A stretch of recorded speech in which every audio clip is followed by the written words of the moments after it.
A Maximilian production. Brokeback Mountain by Annie Proulx. Read by Adrian Stewart. Ernest Delmar wakes before 5, wind rocking the trailer, hissing in around the aluminium door and window frames. The shirts hanging on a nail shutter, slightly in the draught. He gets up, scratching the grey wedge of belly and pubic hair, shuffles to the gas burner, pours leftover coffee in a chipped enamel pan. The flame swarthes it in blue. He turns on the tap and urinates in the sink, pulls on his shirt and jeans, his worn boots, stamping the heels against the floor to get them full on.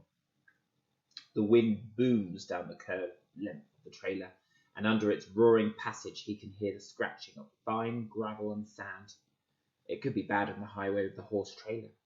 He has to be packed and away from the place that morning.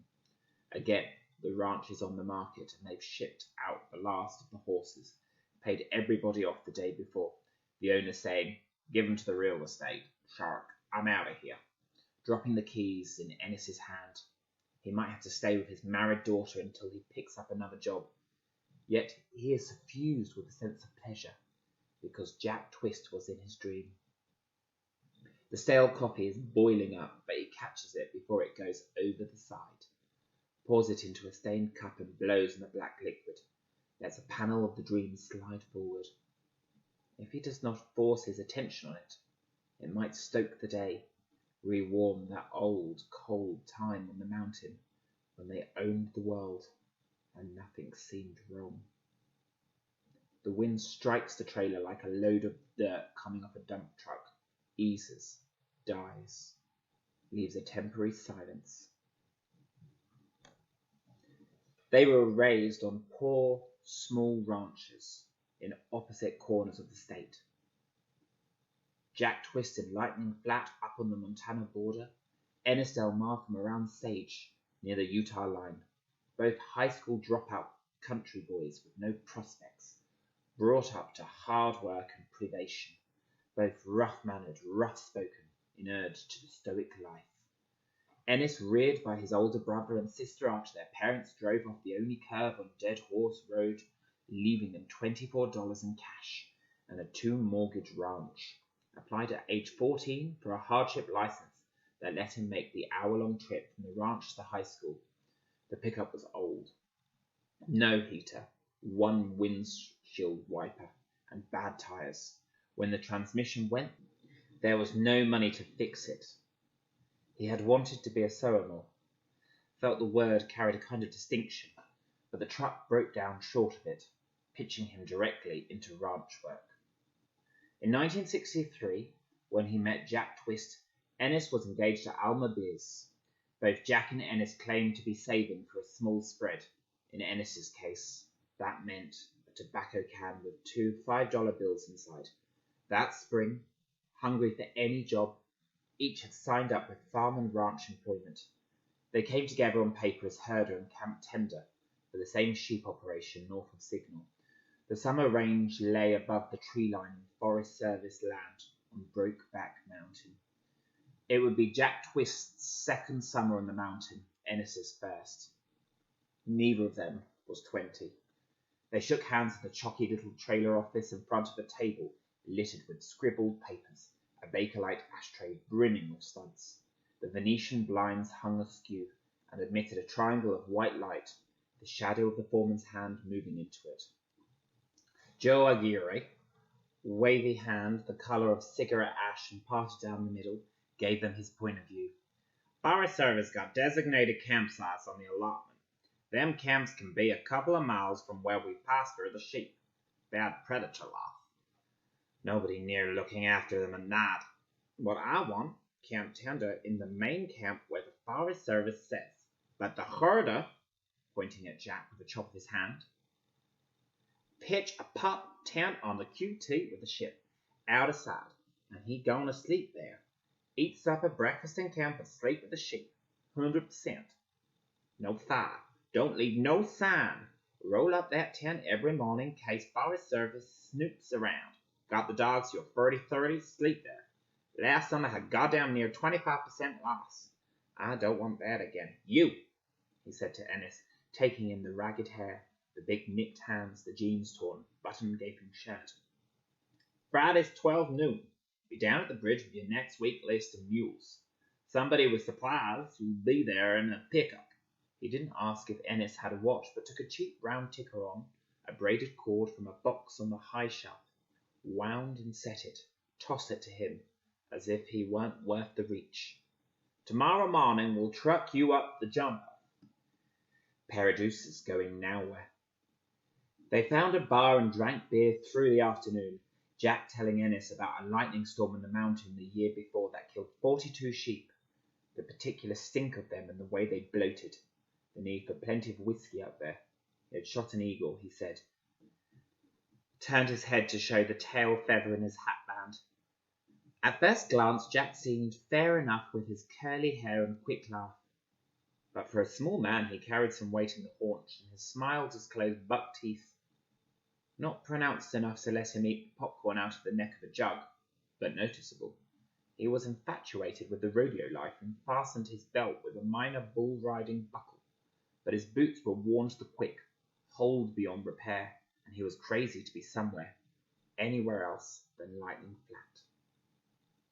Ennis, high-arched nose and narrow face, was scruffy and a little cave-chested, balanced a small torso and long caliper legs, possessed a muscular and supple body made for the horse and for fighting. His reflexes were uncommonly quick, and he was far-sighted enough to dislike reading anything except Hamley's saddle catalogue. The sheep trucks and horse trailers unloaded at the tailhead, and a bandy-legged Basque showed Ennis how to pack the mules, 2 packs and a riding load on each animal, ring-lashed with double diamonds and secured with half hitches, telling him, "Don't never bother soup. Them boxes of soup are real bad to pack." 3 puppies belonging to one of the blue heelers went in a pack basket, the runt inside Jack's coat, for he loved a little dog. Ennis picked out a big chestnut called Cigar Butt to ride. Jack, a bay mare who turned out to have a low startle point. The string of spare horses included a mouse-coloured Guru, whose looks Ennis liked. Ennis and Jack, the dogs, horses and mules, 1,000 ewes, and their lambs flowed up the trail like dirty water through the timber, and out above the tree line into the great flowery meadows and the coursing, endless wind. They got the big tent up on the Forest Services platform, the kitchen and grub boxes secured. Both slept in camp that first night. Jack already bitching about Joe Juarez's sleep with the sheep and no fire order, though he saddled the bay mare in the dark morning without saying much.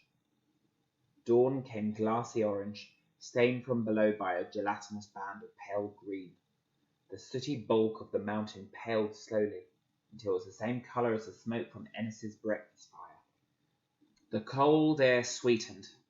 Banded pebbles and crumbs of soil cast sudden pencil-long shadows, and the rearing lodgepole pines below them, massed in slabs of sombre malachite. During the day, Ennis looked across a great gulf, and sometimes saw Jack, a small dot, moving across a high meadow as an insect moves across a tablecloth. Jack and his dark camp saw Ennis as Nightfire, a red spark on a huge black mass of mountain. Jack came lagging in late one afternoon, drank his 2 bottles of beer cooled in a wet sack on the shady side of the tent, ate 2 bowls of stew, 4 of Ennis's stone biscuits, a can of peaches, rolled a smoke, watched the sun drop. "I'm commuting 4 hours a day," he said morosely. "Come in for breakfast, go back to the sheep, evening get 'em bedded down, come in for supper, go back to the sheep, spend half the night jumping up and checking for coyotes. By rights, I should be spending the night here. Aguirre got no right to make me do this."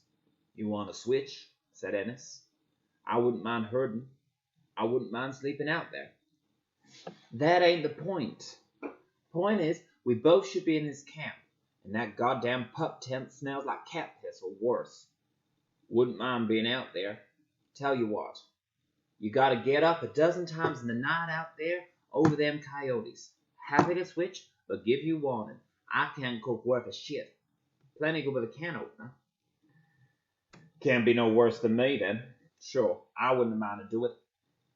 They fended off the night for an hour with a yellow kerosene lamp, and around 10 Ennis rode Cigar Butt, a good night horse, through the glimmering frost back to the sheep, carrying leftover biscuits, a jar of jam, and a jar of coffee with him for the next day, saying he'd save a trip, stay up until supper. Shot a coyote just first light, he told Jack the next evening, sloshing his face with hot water, lathering up soap, and hoping his razor had some cut left in it, while Jack peeled potatoes. Big son of a bitch, balls on him, size of apples. I bet he took a few lambs. Looked like he could eat a camel. You want some of this hot water? There's plenty. It's all yours. Well, I'm going to wash everything I can reach, he said, pulling off his boots and jeans. No drawers, no socks, Jack noticed, slopping the green washcloth around until the fire spat. They had a high-time supper by the fire, a can of beans each, fried potatoes and a quart of whiskey on chairs, sat with their backs against a log, boot soles and copper jeans rivets hot, swapping the bottle while the lavender sky emptied of colour, and the chill air drained down, drinking, smoking cigarettes, getting up every now and then to piss, firelight throwing a sparkle in the arched stream, tossing sticks on the fire to keep the talk going, talking horses and rodeo, rough stock events, wrecks and injuries sustained. The submarine fresher, lost 2 months earlier with all hands, and how it must have been in the last doomed minutes. Dogs each had owned and known. The draft, Jack's home ranch where his father and mother held on, Ennis's family place folded years ago after his folks died, the older brother in Signal and a married sister in Casper. Jack said his father had been a pretty well-known bull rider years back, but kept his secrets to himself. Never gave Jack a word of advice, never came once to see Jack ride, though he had put him on the woolies when he was a little kid. Ennis said the kind of riding that interested him lasted longer than 8 seconds, and had some point to it. Money's a good point, said Jack, and Ennis had to agree. They were respectful of each other's opinions, each glad to have a companion, when none had been expected. Ennis, riding against the wind back to the sheep in the treacherous, drunken light, thought he'd never had such a good time, felt he could pour the white out of the moon. The summer went on, and they moved the herd to new pasture, shifted the camp. The distance between the sheep and the new camp was greater, and the night ride longer. Ennis rode easy, sleeping with his eyes open, but the hours he was away from the sheep stretched out and out. Jack pulled a squalling burr out of the harmonica, flattened a little from a fall off the skittish bay mare, and Ennis had a good raspy voice. A few nights they mangled their way through some songs. Ennis knew the salty words to Strawberry Roan. Jack tried a Carl Perkins song, bawling, "What I say," but he favoured a sad hymn, Walter Walking Jesus, learnt from his mother, who believed in the Pentecost, that he sang at dirge slowness, setting off distant coyote yips. "Too late to go out to them damn sheep," said Ennis, dizzy drunk on all fours, one cold hour when the moon had notched past 2. The meadow stones glowed white, green, and a flinty wind worked over the meadow, scraped the fire low, then ruffled it into yellow silk sashes. "Got you an extra blanket. I'll roll up out there and grab 40 winks, right out at first light. Freeze your ass off when that fire dies down. Better off sleeping in the tent. Doubt I'll feel nothing." But he staggered under canvas, pulled his boots off, snored on the ground cloth for a while, woke Jack with the clacking of his jaw.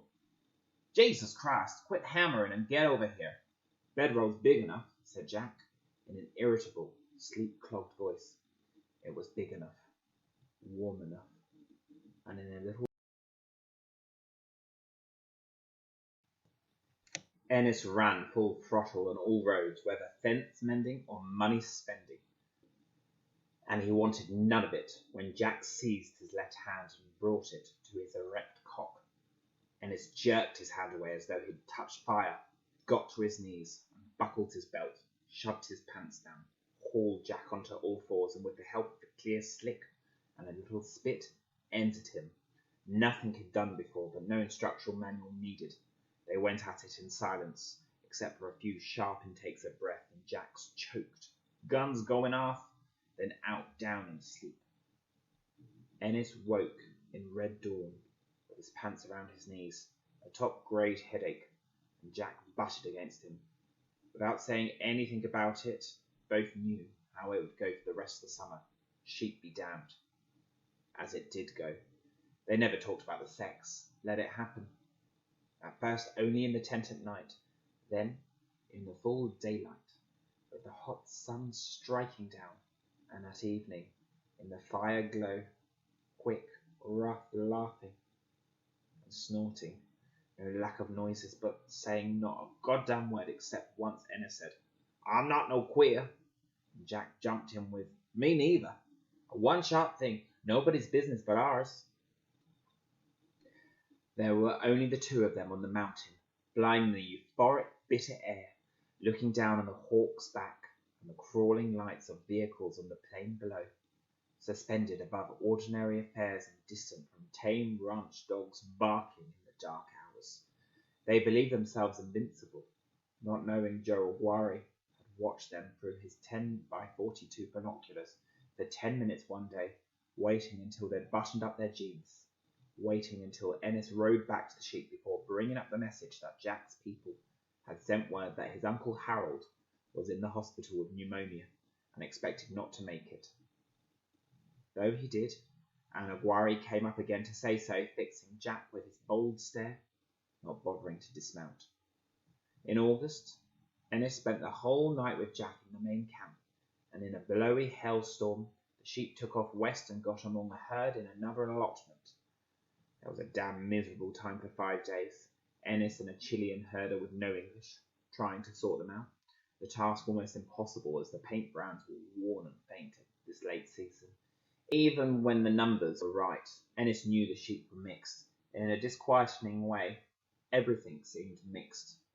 The first snow came early, on August 13th, piling up a foot, but was followed by a quick melt. The next week, Joe Aguirre sent word to bring them down. Another bigger storm was moving in from the Pacific, and they packed in the game and moved off the mountains with the sheep, stones rolling at their heels, purple cloud crowding in from the west, and the metal smell of coming snow pressing them on.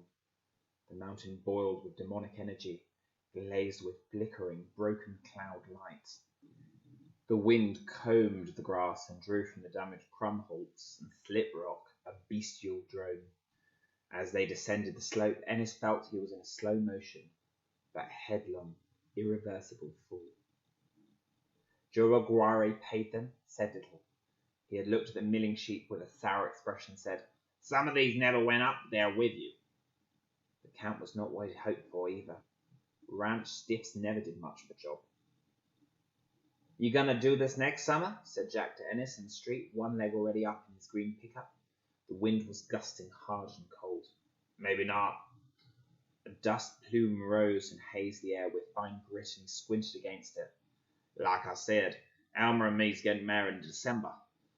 Try to get something on a ranch. You?" He looked away from Jack's jaw, bruised blue from the hard punch Ennis had thrown him on the last day. "If nothing better come along, thought some about going back up to my daddy's place, give him a hand over the winter, then maybe head out for Texas in the spring, if the draft don't get me." "Well, see you around, I guess." The wind tumbled an empty feed bag down the street until it fetched up under his truck. "Right," said Jack, and they shook hands, hit each other on the shoulder. Then there was 40 feet of distance between them, and nothing to do but drive away in opposite directions. Within a mile, Ennis felt like someone was pulling his guts out, hand over hand, a yard at a time. He stopped at the side of the road and in the whirling new snow tried to puke. But nothing came up. He felt about as bad as he ever had, and it took a long time for the feeling to wear off.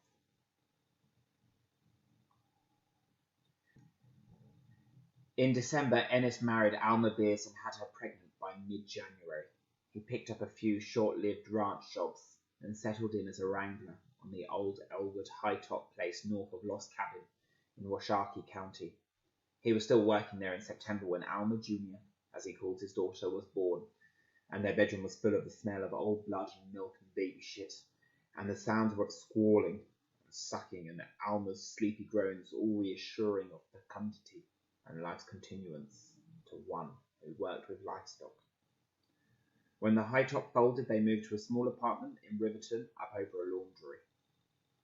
Ennis got on the highway crew, tolerating it but working weekends at the rafter B in exchange for keeping the horses out there. The second girl was born and Alma wanted to stay in town near the clinic because the child had an asthmatic wheeze. "Ennis, please, no more damn lonesome ranches for us," she said, sitting on his lap, wrapping her thin, freckled arms around him. "Let's get a place here in town." "I guess," said Ennis, slipping his hand up her blouse sleeve and stirring the silky armpit hair, then easing her down, fingers moving up her ribs to the jelly breast, over the round belly and knee, and up into the wet gap all the way to the North Pole or the equator, depending which way you thought you were sailing, working at it until she shuddered and bucked against his hand, and he rolled her over, did quickly what she hated. They stayed in the little apartment which he favoured, because it could be left at any time. The fourth summer since Brokeback Mountain came on, and in June, Ennis had a general delivery letter from Jack Twist, the first sign of life in all that time. "Friend, this letter's a long time overdue. Hope you get it. Heard you was in Riverton.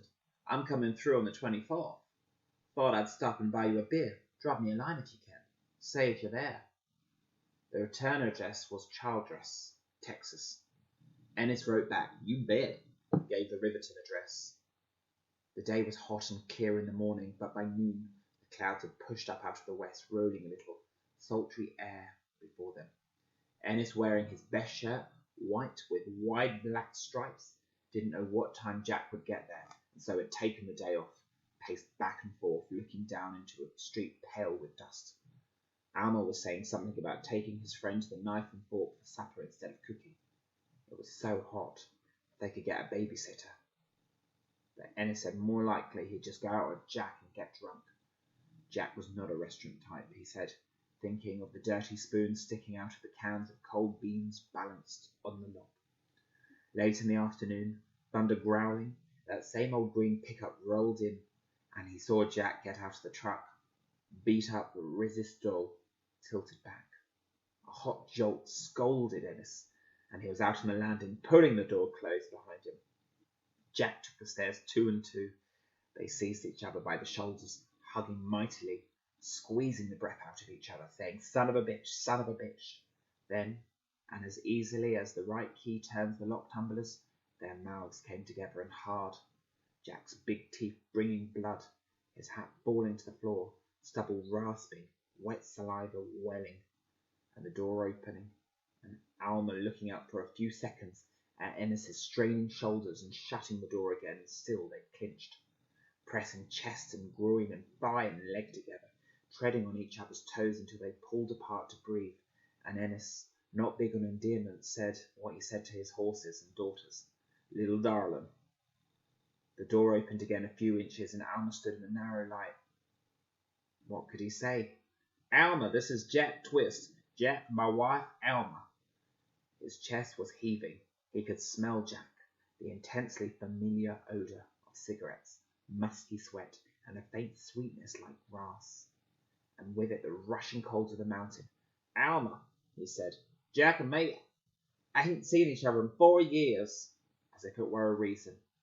He was glad the light was dim on the landing, but did not turn away from her. "Sure enough," said Alma in a low voice. She had seen what she had seen. Behind her in the room, lighting lit the window like a white sheet waving, and the baby cried. "You got a kid?" said Jack. His shaking hand grazed Ennis's hand. Electrical currents snapped between them. "2 little girls," Ennis said. "Alma Jr. and Francine. Love them to pieces." Alma's mouth twitched. "I've got a boy," said Jack. 8 months old. Tell you what, I married a cute little old Texas girl down in Childress, Lurleen." From the vibration of the floorboard on which they both stood, Ennis could feel how hard Jack was shaking. "Alma," he said, "Jack and me is going out and get a drink. Might not get back tonight. We get drinking and talking. Sure enough, Alma said, taking a dollar bill from her pocket. Ennis guessed she was going to ask him to get her a pack of cigarettes. Bring him back sooner. Pleased to meet you, said Jack, trembling like a run-out horse. Ennis, said Alma in her misery voice, but that didn't slow him down the stairs, and he called back, Alma, you want smokes or some in the pocket of my blue shirt in the bedroom? They went off in Jack's truck, bought a bottle of whiskey, and within 20 minutes were in the motel siesta, jouncing in bed. A few handfuls of hail railed against the window, followed by rain and slippery wind, banging the unsecured door of the next room, then and through the night. The room stank of semen and smoke and sweat and whiskey, of old carpet and sour hay, saddle leather, shit and cheap soap. Ennis lay spread-eagled, spent and wet, breathing deep, still half tumescent, Jack blowing forceful cigarette clouds like whale sprouts, and Jack said, Christ! It gotta be all that time of yours a horseback makes it so goddamn good. We gotta talk about this. Swear to God I didn't know we was gonna get into this again. Yeah, I did. Why, I'm here. I fucking knew it. Redlined all the way. Couldn't get here fast enough. I didn't know where the hell you was, said Ennis. 4 years. I about give up on you. I figured you were sore about that punch. Friend, said Jack, I was in Texas rodeoing. How I met Lurleen. Look over in that chair. On the back of the soiled orange chair, he saw the shine of a buckle. Bull riding? Yeah, I made $3,000 that year. Fucking starved. Had to borrow everything but a toothbrush from other guys. Drove grooves around Texas, half the time under that cunt truck fixing it. Anyway, I didn't never think about losing. Lurleen? There's some serious money there. Her old man's got it. Got this foreign machinery business. Course, he don't let her have none of the money, and he hates my fucking guts. So it's a hard go now, but one of these days... Well, you're gonna go where you look. Army didn't get you. The thunder sounded far to the east, moving from them in its red reefs of light. They can't get no use out of me. Got some crushed vertebrae and a stress fracture. The arm bone here, you know, how bull riding you're always levering it off your thigh? She gives a little overtime, you do it. Even if you tape it good, you break it a little goddamn bit at a time. Tell you what, hurts like a bitch afterwards. Had a busted leg, busted in 3 places.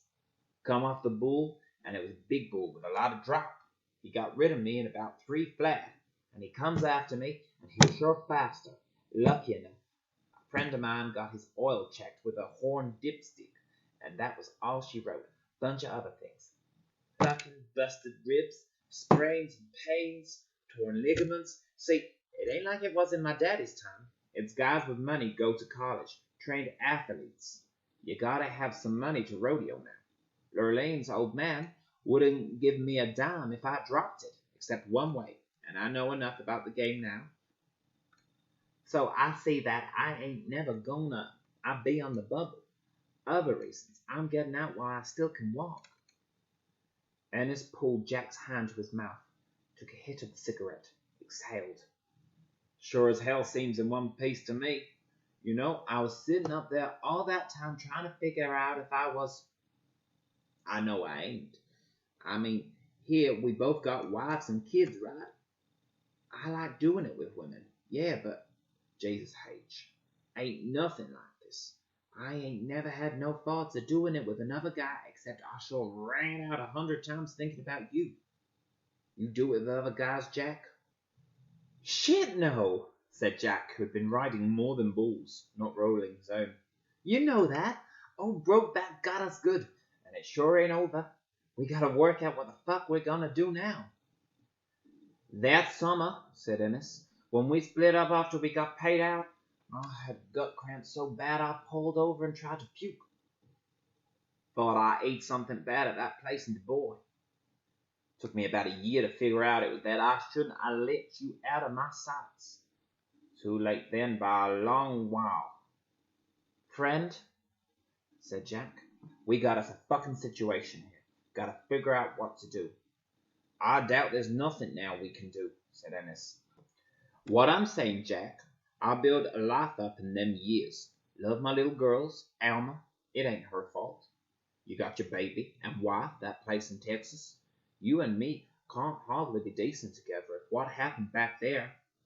He jerked his head in the direction of the apartment. Grabs on us like that.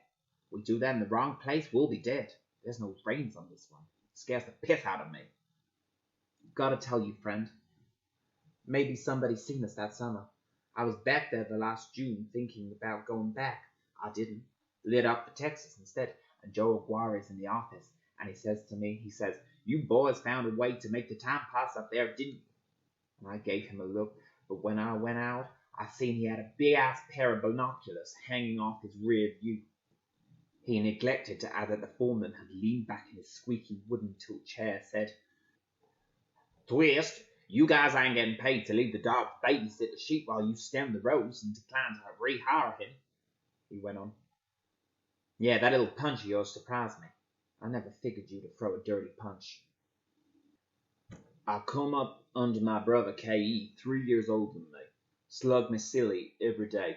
Dad got tired of me come bawling in the house, and when I was about 6, he sat me down and said, Ennis, you got a problem, and you gotta fix it, or it's gonna be with you until you're 90, and Katie's 93. Well, I says he's bigger than me. Dad says, you gotta take him unawares. Don't say nothing to him. Make him feel some pain, get out fast, and keep doing it until he takes the message. Nothing like hurting somebody to make him hear good. So I did. I got him in the outhouse, jumped him on the stairs, came over to his pillow in the night while he was sleeping, and pasted him damn good. Took about 2 days. Never had trouble with K.E. again. The trouble was, don't say nothing and get it over with quick. A telephone rang in the next room, rang on and on, stopped abruptly in mid-peal. You won't catch me again, said Jack. Listen, I'm thinking, tell you what, if you and me had a little ranch together, little cow and cow operation, your horses, it'd be some sweet life. Like I said, I'm getting out of rodeo. I ain't no broke dick rider. I don't got the bones that keep getting wrecked. I got it figured. Got this plan.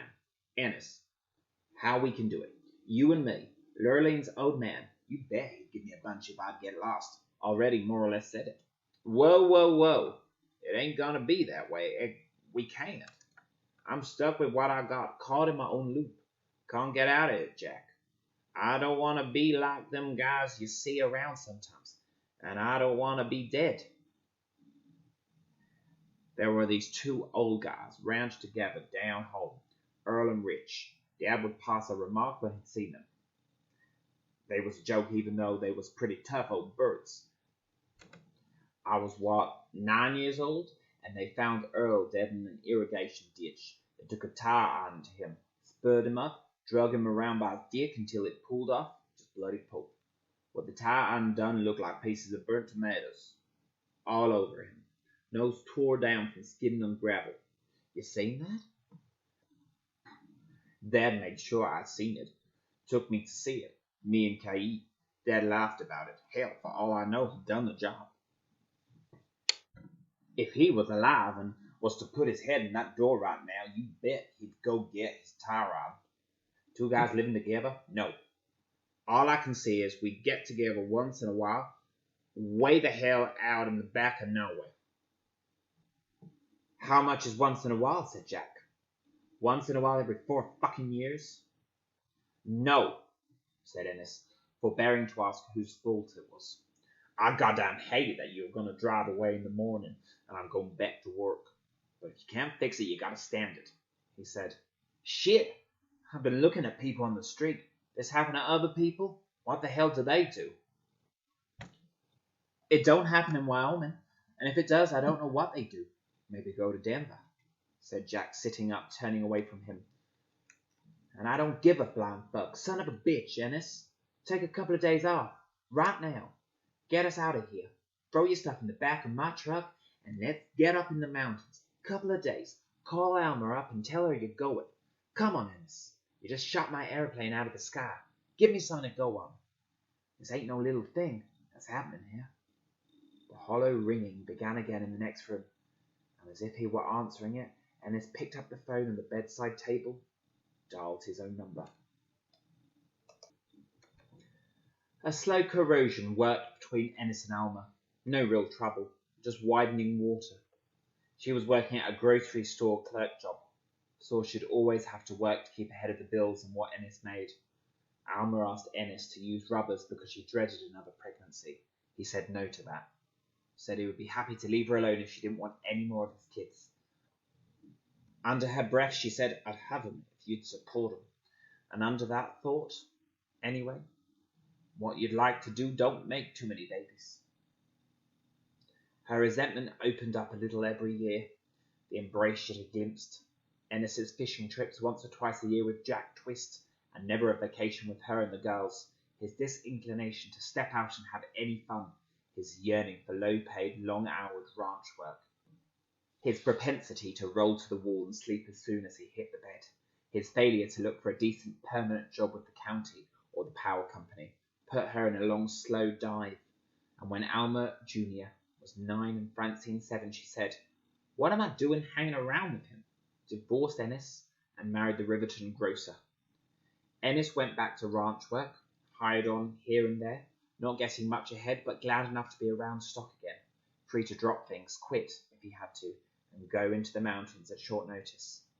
He had no serious hard feelings, just a vague sense of getting shortchanged, and showed it was all right by taking Thanksgiving dinner with Alma and her grocer and the kids, sitting between his girls and talking horses to them, telling jokes, trying not to be a sad daddy. After the pie, Alma got him off in the kitchen, scraped the plates and said she worried about him. And he ought to get married again. He saw she was pregnant, about 4 or 5 months, he guessed. One's burned, he said, leaning against the counter, feeling too big for the room. You still go fishing with that Jack Twist? Some. He thought she'd take the pattern off the plate with the scraping. You know, she said, and from her tone he knew something was coming. I used to wonder how come you never bought any trouts home.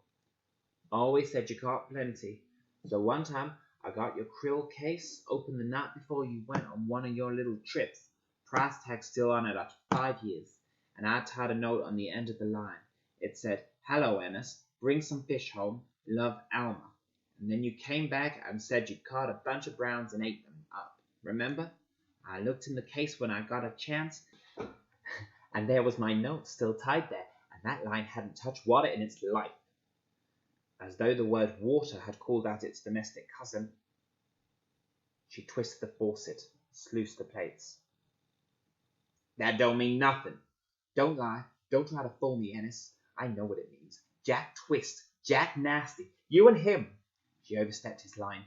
He seized her wrist. Tears sprang and rolled. A dish clattered. Shut up, he said. Mind your own business. You don't know nothing about it. I'm going to yell for Bill. You fucking go right ahead. Go on, fucking yell. I'll make him eat the fucking floor, and you too. He gave another wrench that left off the burning bracelet, shoved his hat on backwards and slammed out.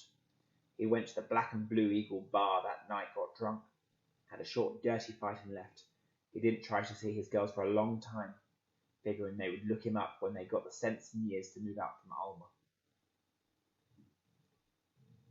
They were no longer young men, with all of it before them. Jack had filled out through the shoulders and hands. Ennis stayed as lean as a clothes pole, stepped around in worn boots, jeans and shirts, summer and winter, added a canvas coat in cold weather. A benign growth appeared on his eyelid and gave it a drooping appearance, a broken nose healed crooked. Years on years they worked their way through the high meadows and mountain drainages, horse packing into the Big Horns, Medicine Bows, south end of the Galatines, Abrascosas, Granites, Owl Creeks, the Bridgerteton Range, the Freeze-Outs and the Shirleys, Ferrises and the Rattlesnakes, Salt River Range into the Wind Rivers, over and again the Sierra Madres, Gros Ventres, the Washakiquis, Laramie, but never returning to Brokeback. Down in Texas, Jack's father-in-law died, and Lurleen, who inherited the farm equipment business, showed a skill for management and hard deals. Jack found himself with a vague managerial title, travelling to stock and agricultural machinery shows. He had some money now and found ways to spend it on his buying trips. Jack found himself with a vague managerial title, travelling to stock and agricultural machinery shows. He had some money now and found ways to spend it on his buying trips. A little Texas accent flavoured his sentences, cow twisted into cow, and wife coming out as wife. He had his front teeth filed down and capped, and said he felt no pain, and to finish the job, grew a heavy moustache. In May of 1983, they spent a few cold days at a series of little icebound, no-name high lakes, then worked across into the hail-strewn river drainage. Going up, the day was fine, but the trail deep drifted and sloping wet at the margins. They left it to wind through a slushy cut, leading the horses through brittle branchwood. Jack, the same eagle feather in his old hat, lifting his head in the heated noon to take the air scented with resinous lodgepole, the dry needle, duff and hot rock, bitter juniper crushed beneath the horse's hooves. Ennis, weather-eyed, looking west for the heated cumulus that might come up on such a day, but the boneless blue was so deep, said Jack, that he might drown looking up. Around 3, they swung through a narrow pass to a southeast slope, where the strong spring sun had a chance to work. Dropped down to the trail again, which lay snowless below them. They could hear the river muttering and making a distant train sound a long way off. 20 minutes on, they surprised a black bear on the bank above them, rolling a log over for grubs, and Jack's horse shied and reared, Jack saying, "Whoa! Whoa!" and Ennis's bay dancing and snorting but holding. Jack reached for the 30.06, but there was no need. The startled bear galloped into the trees with the lumpish gait that made it seem it was falling apart. The tea-coloured river ran fast with snowmelt, a scarf of bubbles at every high rock, pools and setbacks streaming. The ochre-branched willows swayed stiffly, pollened catkins like yellow thumbprints. The horses drank and Jack dismounted, scooped icy water up in his hand, crystalline drops falling from his fingers, his mouth and chin glistening with wet. "Get beaver fever doing that," said Ennis then. "Good enough place." Looking at the level bench above the river, 2 or 3 fire rings from old hunting camps. A sloping meadow rose behind the bench, protected by a stand of lodgepole. There was plenty of dry wood. They set up camp without saying much, picketed the horses in the meadow. Jack broke the seal on a bottle of whiskey, took a long hot swallow, exhaled forcefully, said, "That's one of the 2 things I need right now," capped and tossed it to Ennis. On the 3rd morning, there were the clouds Ennis had expected, a grey racer out of the west, a bar of darkness driving wind before it in small flakes. It faded after an hour into tender spring snow that heaped wet and heavy. By nightfall it turned colder. Jack and Ennis passed a joint back and forth, the fire burning late, Jack restless and bitching about the cold, poking the flames with a stick, twisting the dial of the transistor radio until the batteries died. Ennis said he'd been put in the blocks to a woman who'd worked part-time at the Wolf Ears Bar and Signal, where he was working now for Stoutemeer's cow and calf fat outfit, but it wasn't going anywhere, and she had some problems he didn't want. Jack said he had a thing going with the wife of a rancher down the road in Childress, and for the last few months he'd slunk around expecting to get shot by Lurleen or the husband. One. Ennis laughed a little and said he probably deserved it. Jack said he was doing all right, but he missed Ennis bad enough sometimes to make him whip babies. The horses nickered in the darkness beyond the fire's circle of light. Ennis put his arm around Jack, pulled him close, said he saw his girls about once a month. Alma Jr., a shy 17-year-old with his beanpole length, Francine a little live wire. Jack slid his cold hand between Ennis's legs, said he was worried about his boy who was, no doubt about it, dyslexic or something, couldn't get anything right, 15 years old and couldn't hardly read. He could see it, though goddamn Lurleen wouldn't admit to it and pretended the kid was okay. Refused to get any bitching kind of help about it. He didn't know what the fuck the answer was. Lurleen had the money and called the shots. I used to want a boy for a kid, said Ennis, undoing buttons, but just got little girls. I didn't want none of either kind, said Jack, but fuck all has worked the way I wanted. Nothing never came to my hand the right way. Without getting up, he threw dead wood on the fire, the sparks flying up with their truths and lies, a few hot points of fire landing on their hands and faces, not for the first time, and they rolled down into the dirt. One thing never changed. The brilliant charge of their infrequent couplings was darkened by the sense of time flying. Never enough time. Never enough. A day or two later in the trailhead parking lot, horses loaded into the trailer, Ennis was ready to head back to Signal, Jack up to Lightning Flat to see the old man. Ennis leaned into Jack's window, said what he'd been putting off the whole week. That likely he couldn't get away again until November, after they'd shipped stock and before winter feeding started. November? What in hell happened to August? Tell you what, we said August. 9-10 days. Christ, Ennis! Why aren't you telling me this before? You had a fucking week to say some little word about it. And why we're always in the freaking cold weather. We ought to do something. We ought to go south. We ought to go to Mexico one day. Mexico? Jack, you know me. All the traveling I've ever done is going around the coffee pot looking for the handle. And I'll be running the bailout all August. That's what's the matter with August. Lighten up, Jack. We can hunt in November. Kill a nice elk. Try if I can get Don Rowe's cabin again. We had a good time that year. You know, friend, this is a goddamn bitch of an unsatisfactory situation. You used to come away easy. It's like seeing the Pope now. Jack, I gotta work. Them earlier days, I used to quit the jobs. You got a wife and money, a good job. You forget how it is being broke all the time. You ever hear of child support? I've been paying out for years and got more to go. Let me tell you, I can't quit this one, and I can't get the time off. It was tough getting this time. Some of them late heifers is still Calvin. You don't leave them. You don't. Stoutmire is a hell raiser, and he raised hell about me taking the week. I don't blame him. Probably ain't got a night's sleep since I left. The trade-off was August. You got a better idea? I did once. The tone was bitter and accusatory. Jack said nothing, straightened up slowly, rubbed at his forehead. A horse stamped inside the trailer. He walked to his truck, put his hand on the trailer, said something that only the horses could hear, turned and walked back at a deliberate pace. You been to Mexico, Jack? Mexico was the place, he'd heard. He was cutting fence now, trespassing in the shooting zone. Hell yes, I've been. Where's the fucking problem? Braced for it all these years, and here it came, late and unexpected.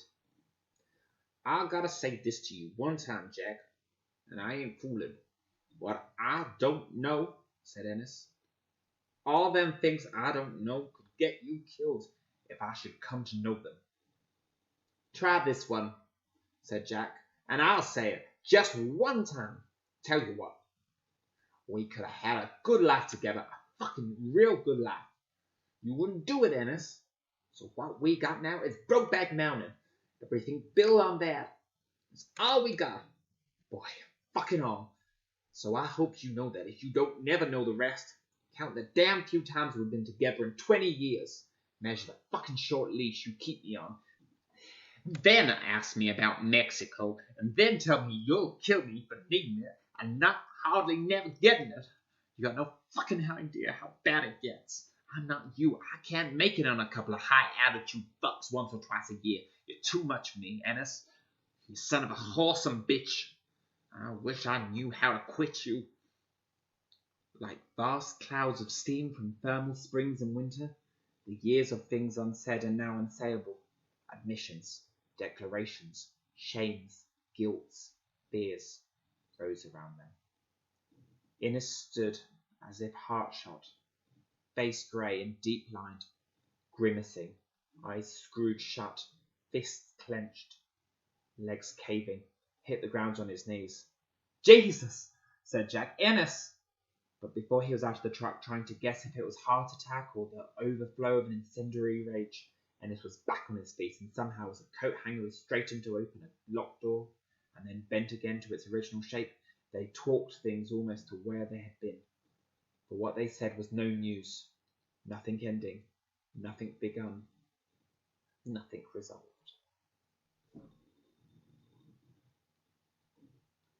What Jack remembered and craved in a way he could neither help nor understand was the time, that distant summer on Brokeback, when Ennis had come up behind him and pulled him close, the silent embrace satisfying some shared and sexless hunger.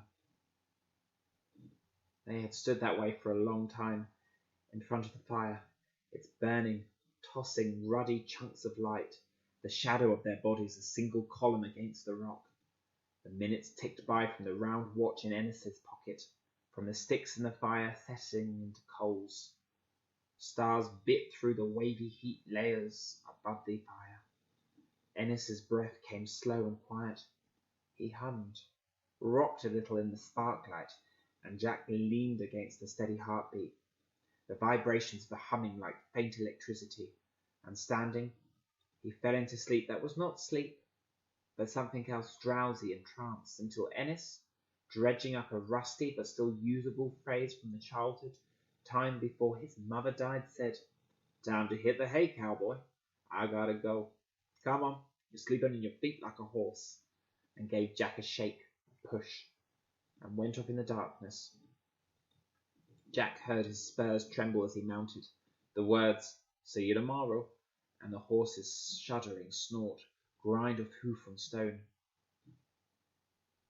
Later that dozy embrace solidified in his memory as a single moment of artless, charmed happiness in their separate and difficult lives. Nothing marred it. Even the knowledge that Ennis would not then embrace him face to face because he did not want to see, nor feel that it was Jack he held. And maybe, he thought, they'd never got much further than that. Let be. Let be. Ennis didn't know about the accident for months until the postcard to Jack saying that November still looked like the first chance came back stamped deceased. He called Jack's number in child dress, something he had done only once before when Alma divorced him, and Jack had misunderstood the reason for the call, had driven 1,200 miles north for nothing. This would be all right. Jack would answer, had to answer, but he did not. It was Lurleen, and she said, "Who? Who is this?" And then he told her again. She said in a level voice, "Yes." Jack was pumping up a flat on the truck out on a back road when the tire blew up. The bead was damaged somehow, and the force of the explosion slammed the rim into his face, broke his nose and jaw, and knocked him unconscious on his back. By the time someone came along, he had drowned in his own blood. No, he thought. They got him with the tire iron. "Jack used to mention you," she said. "You're the fishing buddy or the hunting buddy. I know that. Would have let you know," she said. "But I wasn't sure about your name and address." Jack kept most of his friends' addresses in his head. It was a terrible thing. He was only 39 years old. The huge sadness of the northern plains rolled down on him. He didn't know which way it was, the tire iron or a real accident. Blood choking down Jack's throat and nobody to turn him over. Under the wind drone, he heard steel slamming off bone, the hollow chatter of a settling tire iron. "He buried down there?" He wanted to curse her for letting Jack die on the dirt road. The little Texas voice came slip-sliding back down the wire. "We put a stone up.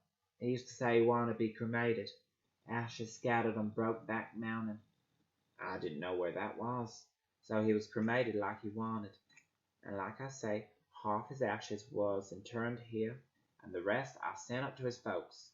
I thought Brokeback Mountain was around where he grew up, but knowing Jack, it might be some pretend place where the bluebirds sing and there's a whiskey spring." "We herded sheep on Brokeback one summer," said Ennis. He could hardly speak. Well, he said it was his place.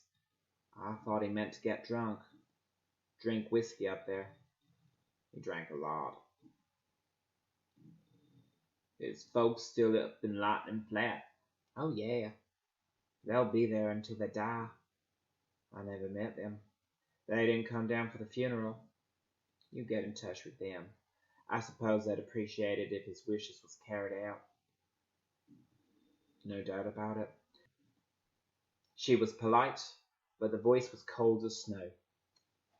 The road to Lightning Flat went through desolate country, past a dozen abandoned ranches, distributed over the plain at 8 and 10 mile intervals, houses sitting blank-eyed in the weeds, coral fences down.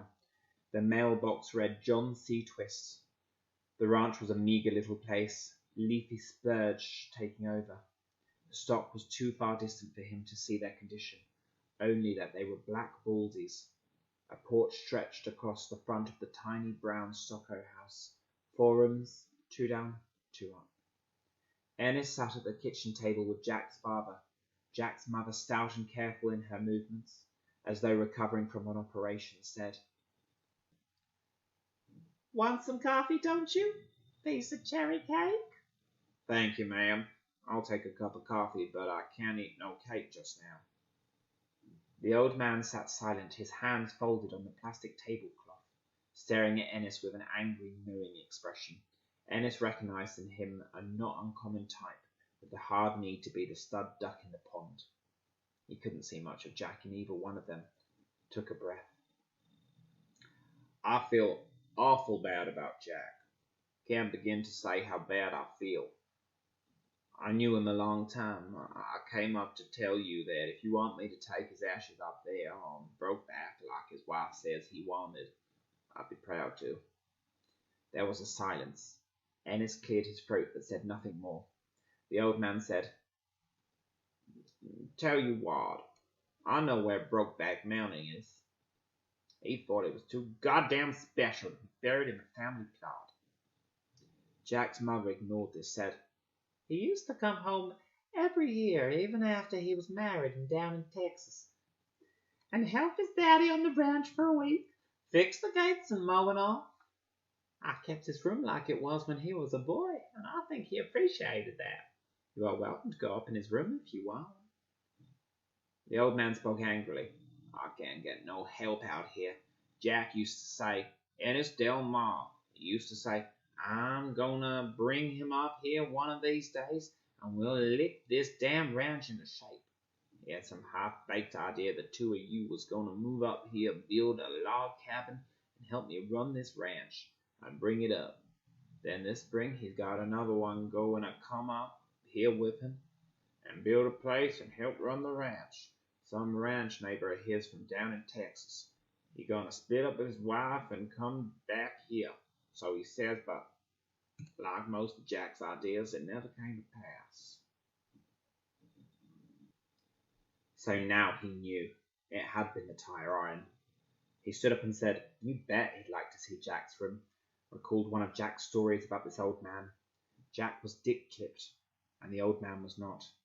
It bothered the son, who had discovered the anatomical disconformity during a hard scene. He had been about 3 or 4, he said, always late getting to the toilet, struggling with buttons, the seat, the height of the thing, and often, as not left the surroundings sprinkled down. The old man blew up about it, and this one time worked into a crazy rage. "Christ! He licked the stuffing out of me, knocked me down on the bathroom floor, whipped me with his belt. I thought he was killing me. Then he says, 'You want to know what it's like with piss all over the place? I'll learn you.' And he pulls it out and lets go all over me. Soaked me. Then he throws a towel at me and makes me mop up on the floor. Takes my clothes off and wash them in the bathtub. Wash out the towel. I'm bawling and blubbering, but while he was hosing me down, I seen he had some extra material that I was missing. I seen they'd cut me different, like they'd crop an ear or scorch a brand. No way to get it right with him after that." The bedroom, at the top of a steep stair that had its own climbing rhythm, was tiny and hot. Afternoon sun pounding through the west window, hitting the narrow boy's bed against the wall, an ink-stained desk and wooden chair, a BB gun in a hand-whittled rack over the bed.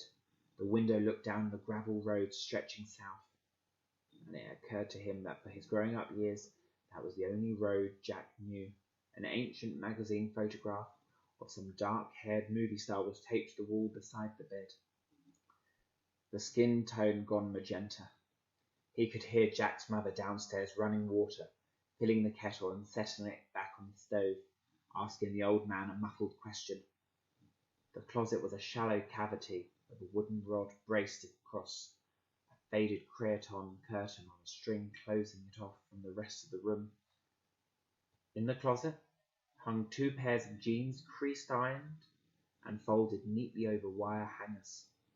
On the floor, a pair of worn packer boots he thought he remembered. At the north end of the closet, a tiny jog in the wall made a slight hiding place, and there, stiff with long suspension from a nail, hung a shirt. He lifted it off the nail. Jack's old shirt from Brokeback days. The dried blood on the sleeve was his own blood. A gushing nosebleed on the last afternoon on the mountain, when Jack and his contortionist grappling and wrestling had slammed Ennis's nose hard with his knee.